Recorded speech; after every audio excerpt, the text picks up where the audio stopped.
Mohon izin Ustadz mau bertanya. Saya baru selesai masa idah.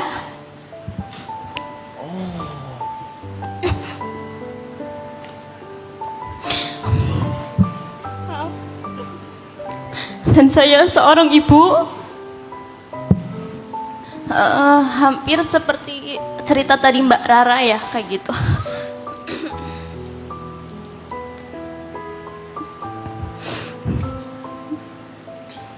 Maaf Ustadz,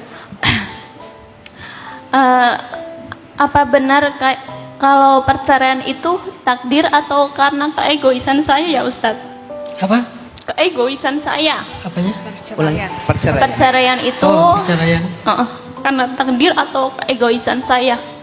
Karena menurut saya itu pernikahan saya itu udah di tahap yang sangat tidak wajar gitu Ustadz. Melakukan kesalahan yang berkali-kali, terus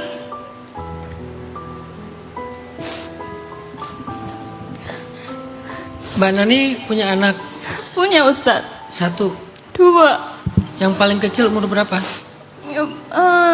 Pas saya bisa berarti 11 bulan. Sekarang 11 bulan. Sekarang udah 15 bulan. Sama Mbak Nani? Iya, kayak gitu. Yang gede? Makasih Mbak. Yang gede berarti umur 10 tahun Pak Ustadz. Gitu, cowok cewek. Ya. Intinya gini Ustadz, saya mau tanya, bagaimana cara saya menjelaskan ke anak saya kalau saya itu tidak bisa dengan ayahnya? Karena sampai sekarang pun anaknya itu tidak tahu kalau saya itu udah pisah kayak gitu Ustadz.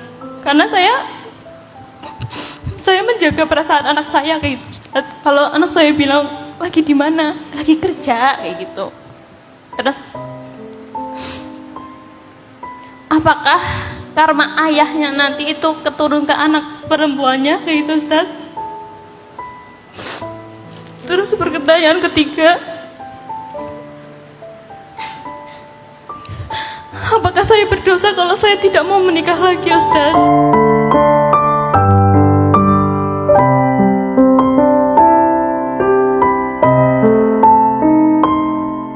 Banyak yang memahaminya kalau seorang ayah atau ibu pernah berzina, nanti anaknya akan nurun gitu, mendapatkan dosa yang sama, akan melakukan hal yang sama atau diperlakukan yang sama oleh orang lain. Enggak kayak gitu maksud hadis.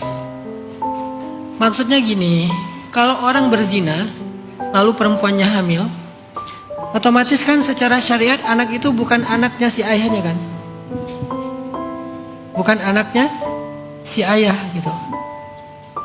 Kemudian orang tuanya nih nggak paham syariat. Karena nggak paham syariat, ketika anak perempuan ini kelak menikah, si ayahnya menjadi wali menikahkan anak perempuannya.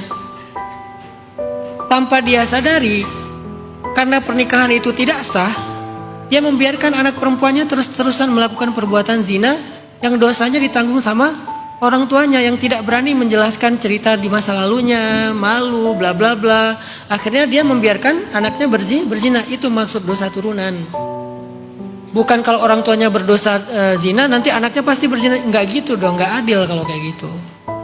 Sehingga hadis itu justru ngajarin kepada orang yang udah terlanjur berbuat zina, dia harus mengambil tanggung jawab dan konsekuensi itu untuk menjelaskan ke anaknya, kamu bukan anak ayah secara Islam, kamu anak ayah secara biologis, jadi ayah gak bisa menikahkan kamu, harus pakai wali, hakim dan seterusnya.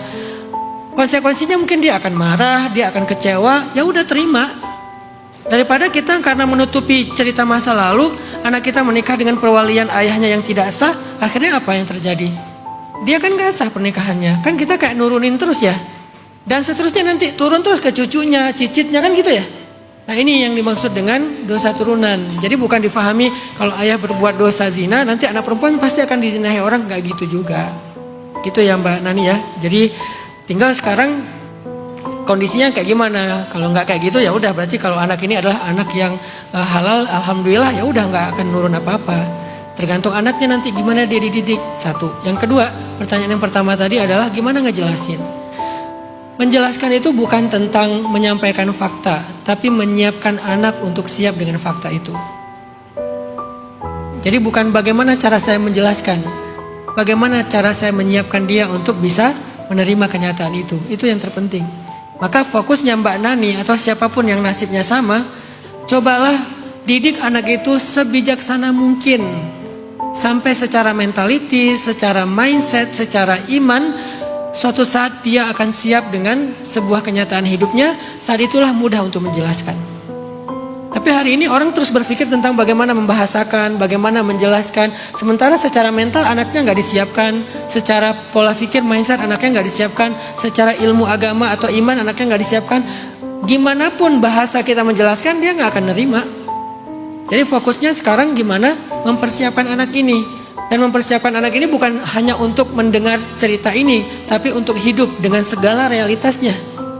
Kan hidup bukan hanya cerita masa lalu orang tuanya kan?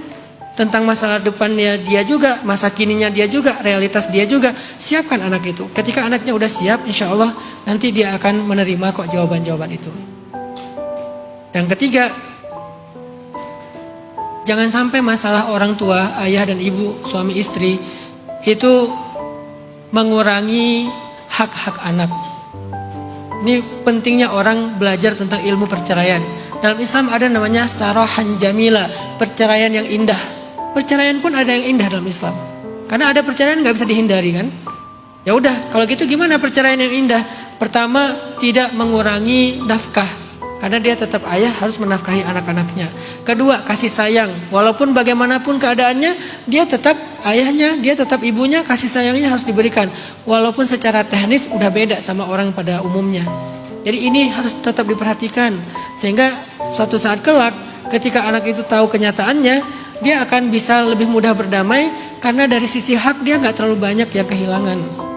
Apalagi sosok orang tua. Jangan sampai kehilangan sisi fatherhood atau sisi ayah dan juga sisi ibu. 3 hal itu mudah-mudahan bisa jadi bekal buat Mbak Nani gak jalanin ini. Oh, satu lagi ya, dosa nggak kalau saya nggak mau nikah lagi? Untuk saat ini saya nggak mau ngomongin dosa dan benar dan salah. Saya ngomongin Mbak Nani butuh waktu. Sekarang fokus saja dengan anak-anak. Fokus dengan si kecil yang baru berapa tadi 15 bulan. Fokus dengan kakaknya yang 10 tahun. Fokus dengan mereka aja. Suatu saat nanti hati Mbak Nani yang akan menuntun Mbak Nani harus ngapain. Maka jangan pernah berfatwa Mbak, saya haramkan diri saya dengan pernikahan. Gak usah. Sekarang fokus saja dengan anak-anak. Biarkan kan quote yang tadi ya, gak penting lagi yang melukai kamu. Yang terpenting adalah siapa yang membuat kamu tersenyum. Sekarang yang bisa membuat Mbak Nani tersenyum dua cewek atau cowok sih anaknya? Cowok cewek. Yang bisa membuat Mbak Nani tersenyum sekarang ada 2 mahkota itu, kakaknya sama adiknya. Udah fokuslah dengan mereka berdua. Suatu saat Mbak Nani akan ngerasain kesiapannya, atau mungkin udah mulai bisa move on, udah mulai bisa tenang. Saat itulah Allah akan menuntun harus seperti apa melanjutkan hidup.